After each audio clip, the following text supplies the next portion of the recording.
So now we get to the question of the day, and our question of the day has to do with gaming.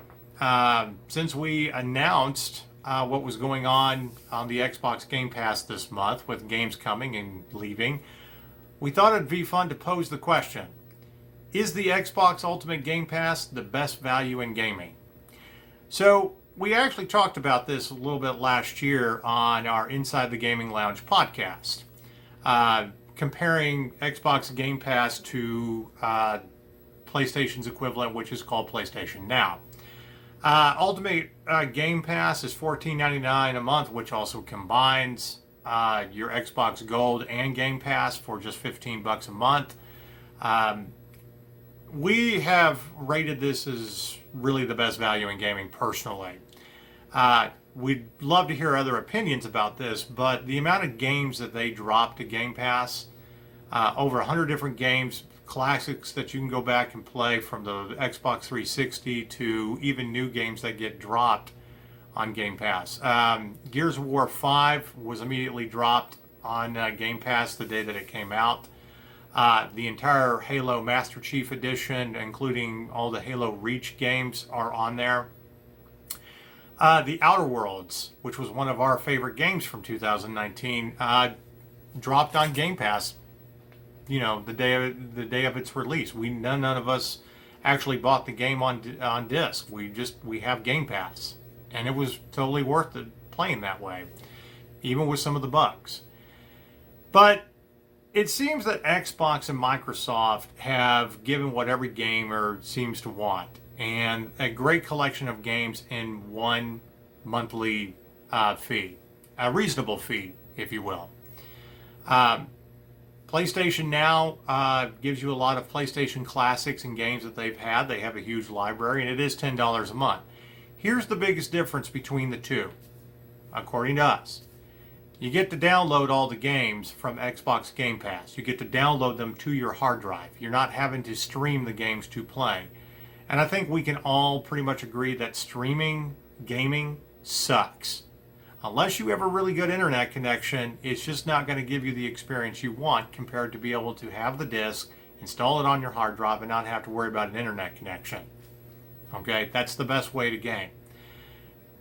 Maybe 25% of the games that you get on PlayStation Now you can download, but not any of the good ones. Pretty much everything they want you to play on the Sony servers. And I'm going to tell you right now, that's still not worth $10 a month, because most of the games that you might want to go back and play, like the Uncharted series or Horizon Zero Dawn, you can pretty much find a good disc for about $10. I know with Horizon Zero Dawn, you can find the disc with all the DLC on it for about $10, $15. And I've bought multiple copies for friends of that. And of course, last month they had the Uncharted Nathan Drake collection for free on PlayStation. So, and Uncharted 4 is you can usually find that at GameStop for about $8 or $9 now. So the subject of the value of gaming, it's important to us. We talk about it all the time. And when we review games, we talk about whether they're worth $60. Because that's the retail price of every new game that, comes out. So if we're going to be forced to spend that amount of money, especially for a bad game, yes, it's great that we have GameStop that we can go and trade these games in. But isn't it better to be able to try out some of these games, especially indie games, on like Xbox Game Pass? I love the Outer Worlds. I think it's a great game. But with the issue with with the bugs at the very beginning, I wouldn't have paid $60 for it. It would have been a waste of money. But it was incredible on Game Pass. And I can tell you right now, Wolfenstein Youngblood, that's not even worth $30. It's nowhere near as good as the first two Wolfenstein games. It's kind of fun, and I think if you're a fan of the series, you should go back and play it. That's my personal opinion. But don't go out and spend retail on it. Try it on Game Pass. And I thought it was real cool that you got to play all of the Tomb Raider games. And of course, Final Fantasy 15. I know you can get it fairly cheap, and while it may not be the best in the Final Fantasy series, being able to get to play it on Game Pass is incredible. Our game of the year 2016, which was Dishonored 2. That's on Game Pass. There's just too much incredible stuff on there. And even EA Access has given, created a $5 a month kind of, Game Pass to their library, to their vault. So, I mean, if you combine that with the Ultimate Game Pass, you pretty much are spending $20 a month to be able to download almost 200 games. And I am glad to hand over my money personally, $20 a month for my Xbox. It is completely worth it. So we asked the question, is Xbox Ultimate Game Pass the best value in gaming?